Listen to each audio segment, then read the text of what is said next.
Jefferson, Ok, bom bom dia. dia. Vocês conseguem me ouvir? Sim, Consigo. fique à vontade. Ótimo, então. Bom dia, senhores avaliadores, Aline, professor Rafael, professora Aline. Bom dia, caros colegas, que ora prestigiam a minha apresentação. O meu nome é Jefferson Mendes e a minha orientadora é a professora Márcia Nunes. A disciplina do recente trabalho é Direito Empresarial e o seu título é o seguinte: Dissolução compulsória à luz da lei anticorrupção. Uma análise da possibilidade de aplicação analógica do artigo 1033 e seguintes diante da lacuna procedimental. Próximo, por favor. O trabalho partiu do seguinte problema. A lei anticorrupção, ao prever a possibilidade de dissolução compulsória da pessoa jurídica envolvida em atos ilícitos contra a administração pública, não previu procedimento específico, tendo apenas fazendo referência ao rito da ação civil pública. Tal situação trouxe significativa insegurança jurídica. Isso porque o processo de dissolução compulsória possui especificidades que não podem ser supridas com o rito previsto na referida lei. A gravidade do problema se aumenta porque a dissolução propriamente dita apenas ocorrerá após o trânsito em julgado da ação civil pública respectiva, o que daria um bom tempo de sobrevida para a pessoa jurídica infratora. Não bastasse a lentidão da ação civil pública, resta ainda o processo de dissolução compulsória, que não possui rito específico. Sendo assim, a fim de suprir tal lacuna, o objetivo do recente trabalho é analisar a possibilidade de aplicação do artigo 1033 e seguintes do Código Civil ao processo de dissolução compulsória, diante do seu caráter eminentemente processual, né? Para isso, a primeira sessão do trabalho foi feita para trazer uma breve análise sobre a lei anticorrupção, a fim de contextualizar a norma e compreendê-la de forma melhor. Já a segunda sessão foi feita para discorrer sobre os diferentes casos de dissolução compulsória previstos no ordenamento jurídico. Próximo, por favor. Mais um, por favor. Perdão. E já a terceira sessão foi feita para discorrer sobre a dissolução compulsória em si, a sua aplicabilidade e como tratar a lacuna de forma eficaz. Próximo, por favor. Foi feita, assim, uma pesquisa básica, estratégica e exploratória, com metodologia de pesquisa bibliográfica metodologia hipotética dedutiva e procedimento de pesquisa bibliográfica. Próximo, por favor. Por fim, o recente trabalho se justifica diante da importância do tema, né, da relevância social, e da baixa densidade de informações na doutrina. Trata-se de um assunto bem importante, isso porque prevê a punição de pessoas jurídicas e a sua consequente extinção. Mas, ao que parece, o legislador foi omisso quanto à seara processual. Lapenda, inclusive, entende que nenhum rito previsto no ordenamento jurídico seria capaz de conduzir a dissolução compulsória de forma eficaz, sendo que se faz necessária a elaboração de norma específica.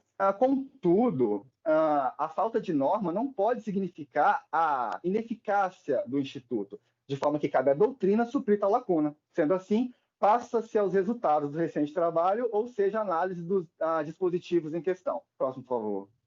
Ok. O artigo 1033 do Código Civil, ele prevê as causas de dissolução de pleno direito de sociedades. São situações que, uma vez ocorridas, a dissolução acontece mesmo sem intervenção judicial, né? Tal dispositivo não compatibiliza com a dissolução compulsória, que se trata de um procedimento judicial, de forma que o dispositivo não pode ser aplicado. Próximo, por favor. Quanto ao artigo 1034, ele prevê as causas de dissolução judicial da sociedade. Ela acontece quando há anulação da sua Constituição, por vícios desde a sua formação, quando há exaurimento do fim social, ou seja, o objetivo para o qual ela foi criada foi atingido, ou quando há impossibilidade no seu exercício da sua atividade. Tais situações, embora se tratem de dissolução judicial, não se adequam à dissolução compulsória. Inclusive, Lapenda entende que o ideal seria que o legislador tivesse incluído essa possibilidade no Código Civil, basicamente como forma de integrar a norma. Próximo, por favor. Já o artigo 1035, ele prevê a possibilidade de previsão contratual de outros casos de dissolução. Tal dispositivo também não tem compatibilidade porque a dissolução compulsória é uma sentença condenatória judicial e não por acordo prévio dos sócios. Próximo, por favor. Agora, quanto ao artigo 1036, pode-se fazer observações relevantes. Isso porque ele prevê que, independentemente do caso de dissolução, a responsabilidade para executar os atos dissolutórios é a princípio dos próprios sócios, né? A lei de corrupção ela prevê dois casos em que é possível a dissolução compulsória. O primeiro se refere à situação em que a pessoa jurídica tenha sido usada de forma habitual para a prática de atos ilícitos. Veja, ao ser criada, o intuito da pessoa jurídica não era fraudar a lei, contudo, há um abuso de direito por parte dos seus sócios, administradores ou até mesmo uma outra empresa para a prática de atos corruptivos. Já o segundo caso diz respeito à situação em que a pessoa jurídica foi criada exclusivamente para a prática de ilícitos, ou seja, desde a sua constituição, o objetivo era fraudar a lei.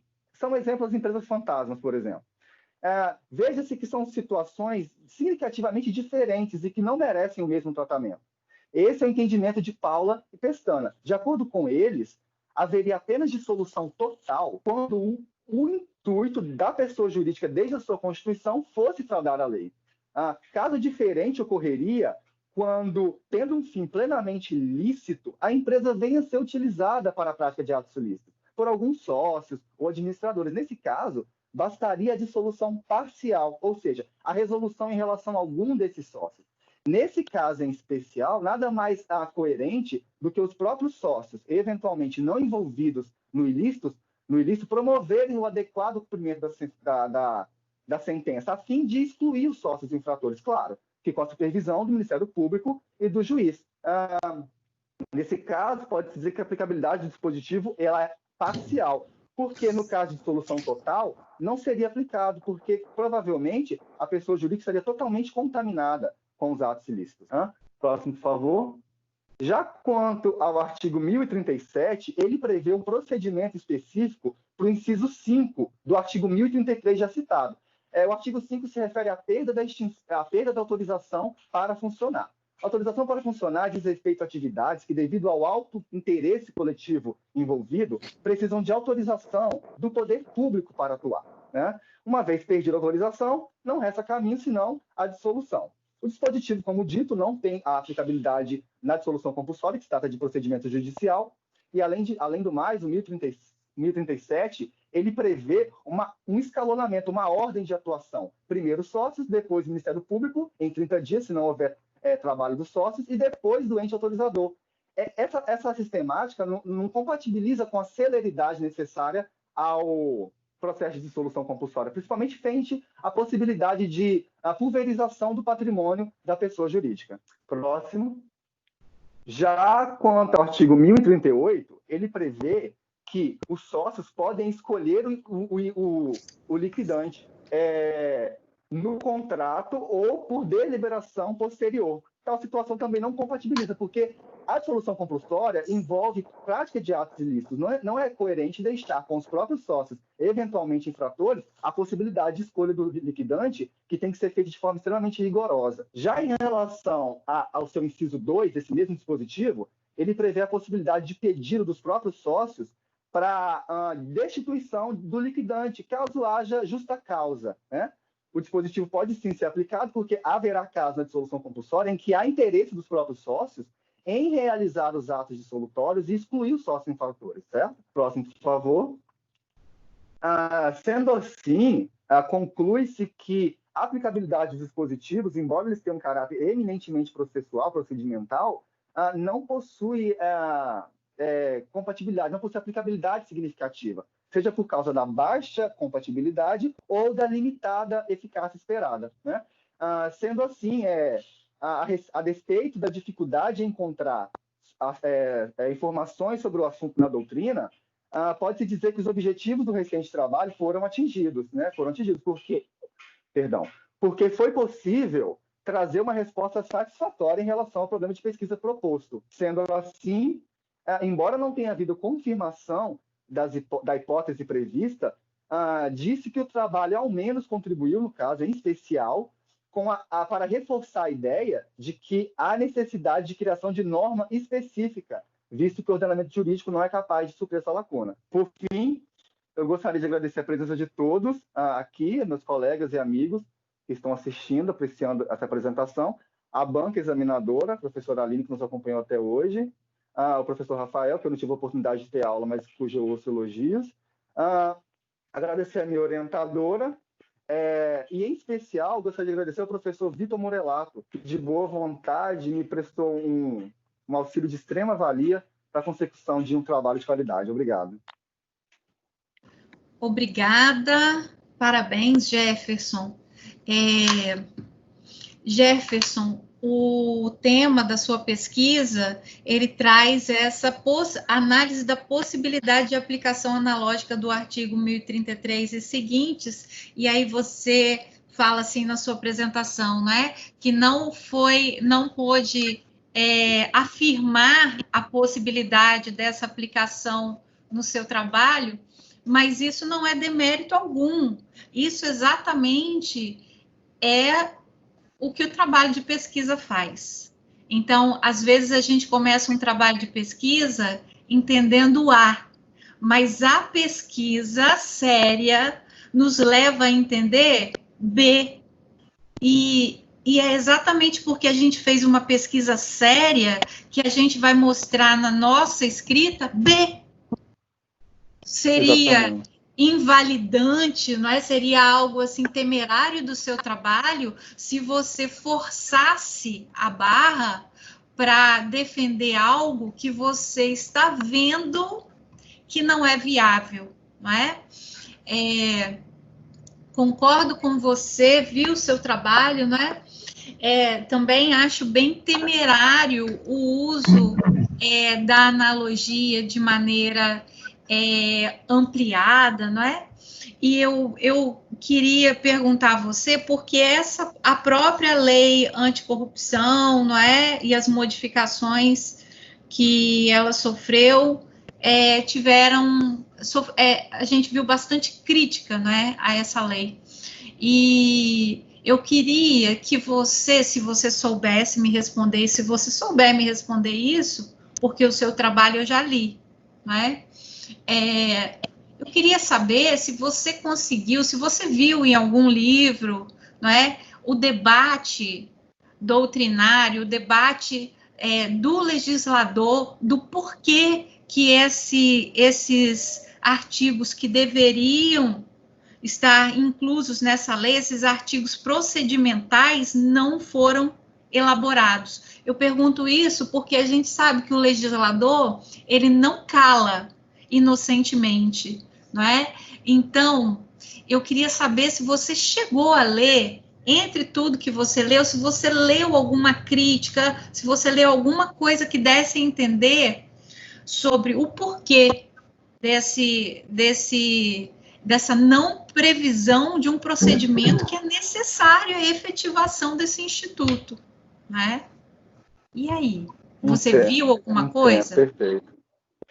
Então, tão incisivo no sentido de, eu acredito que a senhora trouxe uma fala em questão a qual a intenção do legislador em se omitir, provavelmente uma intenção não tão moralmente correta, né? Nesse sentido, efetivamente, eu não ouvi nenhuma posição, né? Criticando em relação à própria proteção do legislador ou das empresas, né? Mas uma justificativa para a não inclusão, no momento inicial, que eu encontrei, foi porque ela foi feita muito às pressas. Disse que ela foi feita às pressas. Ela remonta àquelas manifestações dos 20 centavos, né? A luta contra a corrupção de 2013, aquelas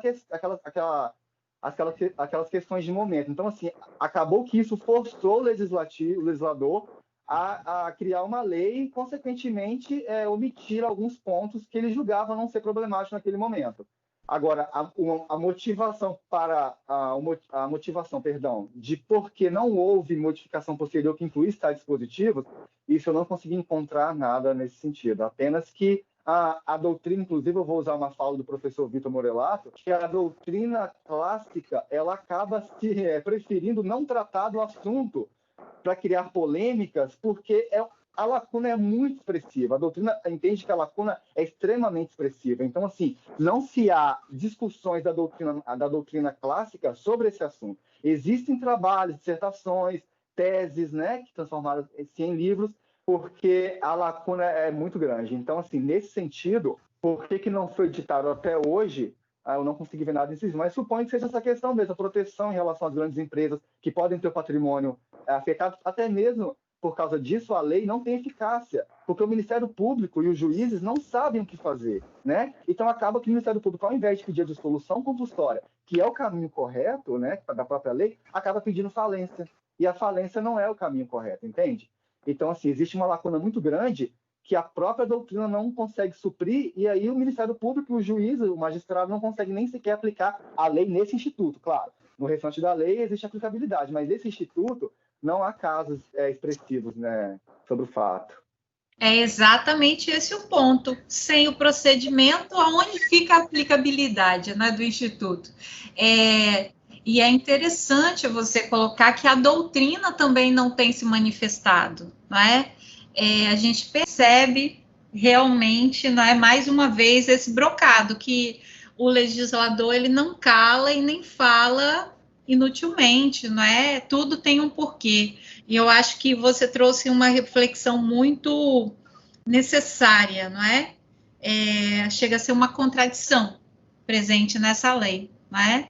Que a própria lei trouxe a sua inaplicabilidade neste ponto, não é? Parabéns pelo trabalho, acompanhei o seu trabalho, vi que você realmente se empenhou em fazer um trabalho bem feito, só tenho a agradecer a sua apresentação. Professor Rafael, pode ficar à vontade. Parabéns, Jefferson, pelo tema, muito interessante o tema.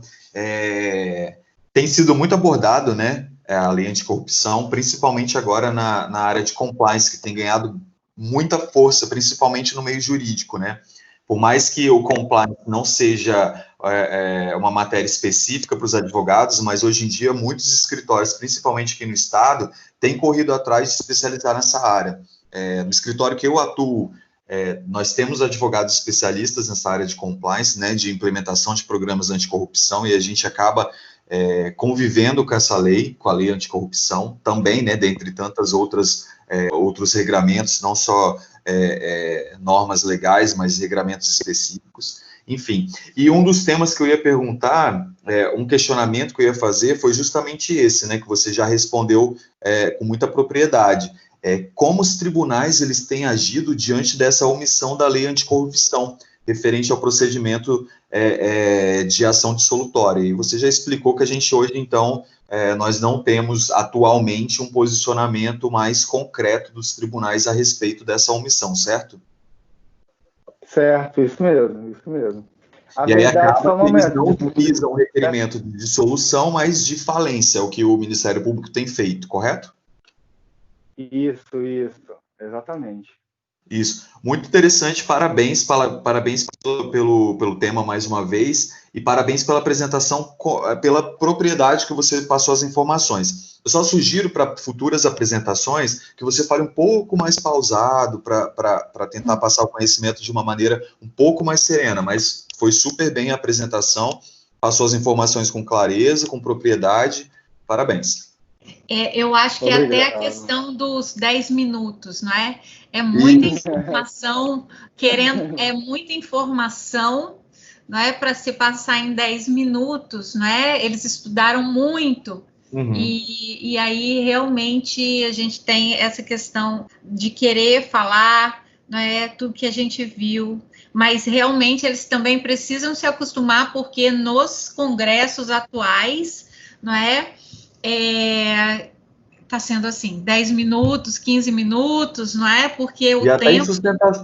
E, professora, até em sustentação oral no tribunal, eu falo isso, mas eu entendo perfeitamente. Sustentação oral no tribunal, com aquele cronômetro lá na sua frente, você tem 1 milhão de coisas para falar, você acaba tendo que falar um pouco mais rápido, mas eu sempre sugiro isso para o aluno, para ele tentar falar um pouco mais pausadamente, por mais que eu saiba que seja bem difícil, né? Até pelo tempo reduzido que eles têm. E o contrário também é angustiante. Por exemplo, num doutorado, uma qualificação de doutorado, você fala por 2 horas, 1 hora. É de 8 a 80, né? Também. Então, Jefferson, parabéns, tá? Parabéns, Jefferson. Obrigado. Gostamos muito do seu trabalho. Acho que todos vocês, agora assim, não é uma sugestão minha, eu acho que todos vocês não devem deixar morrer o trabalho, não é? hoje, principalmente agora nessa situação de isolamento, estão acontecendo muitos congressos online. Então, esse mês mesmo, eu vou apresentar num congresso nacional online. E eu acho que é o momento de aproveitar. Por quê? Porque você não vai ter gasto com passagem, com estadia. É um momento de aproveitar. Assim que vocês colarem grau, porque a maioria dos congressos exige pelo menos a graduação, né? Assim que vocês colarem grau, buscar aí congressos para apresentar os trabalhos de vocês. E eu acho que o trabalho de vocês está muito bom, né? Certo. Parabéns, Obrigado. Jefferson.